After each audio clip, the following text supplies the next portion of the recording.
গাজা সিটিতে ইসরায়েলি হামলায় Hamas commander নিহত হয়েছেন। এই বিষয়ে বিস্তারিত জানতে গাজা থেকে সরাসরি যুক্ত হচ্ছেন সংবাদদাতা তাহের আবু আউন। তাহের, হামাস নেতা ইজ্জাদিনের মৃত্যুর খবর নিশ্চিত করেছে। এই হামলা ও বর্তমান পরিস্থিতি সম্পর্কে সর্বশেষ কি তথ্য আছে? গতকাল ইসরায়েলি যুদ্ধ বিমানগুলো গাজা উপত্যকার বিভিন্ন ভবন ও স্থানে একাধিক বিমান হামলা চালিয়েছে। এই বিমান হামলাগুলোর মধ্যে সবচেয়ে তীব্র একটা হামলা গাজা সিটির পশ্চিমাংশের একটি ভবনকে লক্ষ্য করে চালানো হয়, যার ফলে ভবনটি ব্যাপকভাবে ক্ষতিগ্রস্ত হয়েছে এবং বহু ফিলিস্তিনি বেসামরিক নাগরিক নিহত, অনেকে আহত হয়েছেন। ইসরায়েলের মাননীয় প্রধানমন্ত্রী গতকাল এক বিবৃতিতে স্পষ্টভাবে উল্লেখ করেছেন যে এই ভয়াবহ বিমান হামলাটি সুনির্দিষ্টভাবে সেই অ্যাপার্টমেন্ট ভবনটিকে লক্ষ্য করেই চালানো হয়েছিল যেখানে হামাসের প্রভাবশালী নেতা ইজ্জাদ্দিন আল হাদ্দাদ গোপনে অবস্থান গ্রহণ করেছিলেন বলে জানা গেছে। গতকাল 5টা রকেট, 5টা বিমান হামলা ওই ভবনটিকে আঘাত করে, যার ফলে এলাকায় ব্যাপক ক্ষয়ক্ষতি হয়।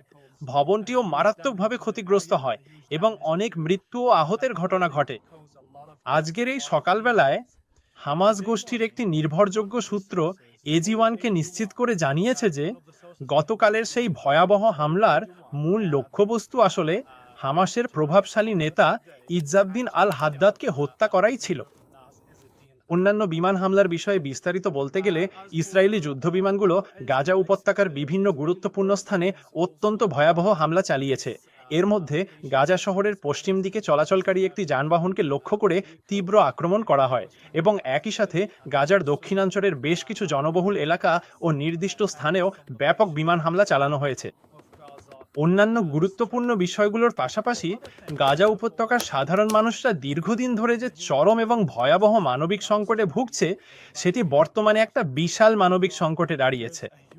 বর্তমানে এই সংকটময় মুহূর্তে ইসরায়েল এখনও গাজা উপত্যকার উপর কঠোর সামরিক অবরোধ আরোপ করে অব্যাহত রেখেছে, যার ফলে নিত্য প্রয়োজনীয় অনেক ধরনের পণ্য ও খাদ্য সামগ্রী গাজা উপত্যকায় প্রবেশ করতে পারছে না।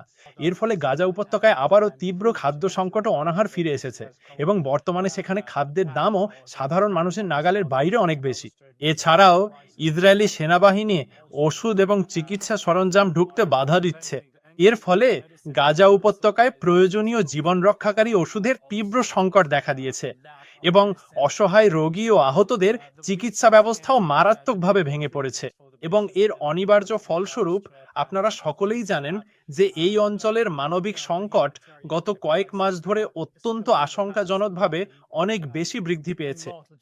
বিগত সপ্তাহের দিনগুলোতে ইসরায়েলি সেনাবাহিনী গাজা উপত্যকার নতুন কিছু এলাকায় নিজেদের সামরিক নিয়ন্ত্রণ সুসংহত প্রতিষ্ঠা করেছে, যার ফলে অনেক মানুষ, বিশেষ করে অনেক ফিলিস্তিনি নাগরিক যারা হলুদ রেখা বা হলুদ অঞ্চলের খুব কাছে বসবাস করতেন, তাদের নিজেদের এলাকা, তাঁবু এবং ঘরবাড়ি ছেড়ে চলে যেতে সম্পূর্ণরূপে বাধ্য করা হয়েছে এবং আবারও ভয়াবহভাবে বাস্তুচ্যুত হওয়ার শিকার হতে হয়েছে।